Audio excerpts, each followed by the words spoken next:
एक मसला है पाकिस्तान के साथ, क्रॉस टेबल टॉक की जानी चाहिए। तारिक हमीद खैरा साहब आप पूछे क्या ये कांग्रेस पार्टी का स्टैंड है, क्या ये कांग्रेस पार्टी का स्टांस है?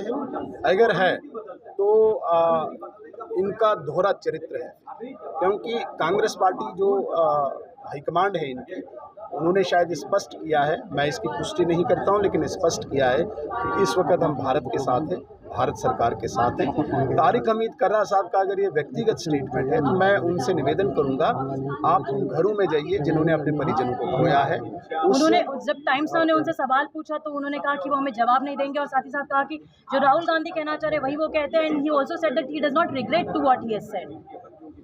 ठीक है, मैंने तो नहीं कहा कि वो माफ़ी मांगे व्हाट ही हैज सेड, मुझे उसका कोई रिग्रेट का भी मलाल नहीं है, लेकिन मैं सिर्फ इतना कहूँगा कि उन्हें जाना चाहिए उन परिजनों के पास जिन्होंने खून से लथपथ अपनी एक बहन जो वहाँ घूम रही थी, पति की लाश ढूंढ रही थी, एक बेटा अपने बाप की लाश ढूंढ रहा था, ऐसे परिजनों के पास जाके उन्हें पूछना चाहिए कि क्या इस वक्त टेबल टॉक्स होने चाहिए, क्या इस वक्त क्रॉस बॉर्डर टॉक्स होने चाहिए। ये तारिक हमीद खैरा साहब को पूछना चाहिए। जिन लोगों ने अपने लाल खोए हैं, जिन्होंने अपने परिजन खोए हैं, ये उनको पूछना चाहिए। वरना इस वक्त जिस प्रकार से पूरे भारत की जनता, पूरे भारत की पार्टियां एकजुट होकर एक आवाज में इस वक्त सरकार के साथ खड़ी है, नरेंद्र मोदी जी की आवाज के साथ खड़ी है, मुझे लगता है कि ये उन आत्माओं के साथ मजाक कर रहे हैं जो अभी हमसे बिछड़े हुए वो शरीर हैं। ये आपको भी लगता है that's an insult to all those who have lost their lives? Definitely इसमें कोई शक नहीं है कि जिन्होंने अपनी जानें खोई है उनके साथ ये मजाक होगा, क्योंकि भारत के प्रधानमंत्री जी ने कहा कि उनकी कुर्बानियों को जाया नहीं होने देंगे। भारत के प्रधानमंत्री ने ये भी दोहराया है